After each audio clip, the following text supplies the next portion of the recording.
Yang kedua, masalah yang kedua, ini juga sama nih, masalah yang rumit yang diketahui oleh sebagian para penuntut ilmu.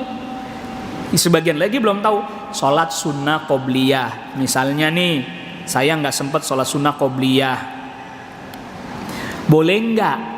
Misalnya duhur nih Pak, Bu, duhur. Kalau asar, bahkan asar lah, cari contoh yang sulit.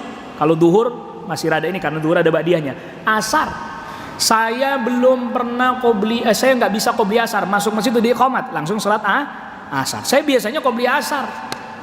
Boleh nggak ntar abis asar saya qodok? Bukan ba'diyah asar, tapi tadi qobliyah asar yang belum sempat saya kerjakan ba'da asar. Ini contohnya yang rumit. Kalau yang duhur masih ada ba'diyahnya lah itu. Bagaimana ini? Boleh atau tidak? Sama, dalam hal ini terjadi perselisihan. Makanya tadi saya bilang ini masalah rumit-rumit, makanya jawabannya juga jadi rumit. Tinggal jawab aja sih Ustaz, boleh apa enggak? Enggak bisa ini. Masalahnya rumit, jawabannya jadi rumit. Pernah Rasul sallallahu alaihi wasallam, nah ini ada satu riwayat Abu Dawud, Rasul sallallahu alaihi wasallam salat ba'da asar, salat sunnah. Saya bahkan satu riwayat ini. Dan ini sebenarnya yang lebih saya cenderung, walaupun tentu boleh nggak setuju, nggak apa-apa sih. Habis salat asar Rasul sallallahu alaihi wasallam salat sunnah. Ada istri beliau, kalau saya tidak salah ingat, Ummu Salamah, ngutus budaknya, coba tolong tanyain Rasul itu sholat apaan. Ini budak polos, saking polosnya Rasul lagi sholat, dia datengin Rasul sholat apaan ini itu. Saking polosnya nih budak lah, tadi disuruh nanya ya saya tanya. Ya mungkin orang yang kayak gini perintahnya harus jelas. Nanti tanya sama Rasul kalau beliau udah selesai sholat, gitu harus jelas perintahnya. Kalau cuman tanyain lagi sholat disamperin, Rasul sholat apaan ini? Sampai Rasul isyarat maksudnya nanti gitu, isyarat gini doang, nggak nanti lagi sholat, nggak gitu, nggak isyarat. Selesai sholat baru apa tadi tanya, Anda sholat apa? Saya diutus bertanya Anda sedang sholat apa? Oh tadi ini sholat ba'diyah zuhur yang belum saya kerjakan tadi. Tuh makin jauh lagi nih, bukan qobliyah asar, ba'diyah zuhur dikerjainnya habis asar. Sebagian para ulama berdasarkan hal ini termasuk Al-Imam An-Nawawi dan para ulama Syafi'iyah mengatakan boleh mengqadha salat sunnah yang faitah, yang kita nggak sempat kerjakan.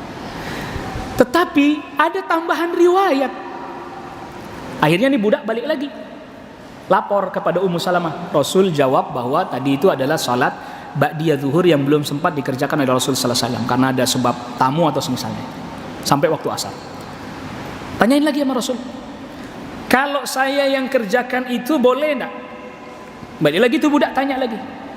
Rasul kata Ummu Salamah, kalau beliau yang kerjakan itu boleh enggak? Enggak, khusus buat saya. Dari sini sebagian para ulama katakan nggak boleh. Sebab apa? Ibadah sunnah bagi Rasulullah sallallahu alaihi wasallam apabila sudah dikerjakan nggak boleh ditinggalkan. Ibadah sunnah Rasul nggak sempat kerjakan harus diqadha, karena bagi Rasul sallallahu alaihi wasallam apa? Wajib. Kalau sudah dikerjakan jadi wajib, bukan lagi jadi sunnah. Tapi kan tidak bagi umat. Tidak bagi umat. Makanya Rasul sallallahu alaihi wasallam pun mengqadha salat malamnya. Walaupun berdasarkan hal itu juga para ulama sebagian Rasul qadha salat malam berarti kita boleh. Jadi Rasul kalau malam enggak sempat salat malam gitu, pernah terjadi seperti itu, besoknya di waktu duha beliau mengqadha salat malamnya 12 rakaat. Kalau ada yang nanya lagi, levelnya naik lagi nanyanya. Ustadz, lalu bagaimana dengan salat qobliyah subuh? Nah, gitu ya Bu ya. Qabliyah subuh telah datang ketetapan dari Rasul yang mengerjakan mengqadha bukan Rasul, dan Rasul benerkan. Makanya itu menjadi spesial, khususan. Jadi pernah riwayat Imam Muslim, Rasul salat subuh ngimamin.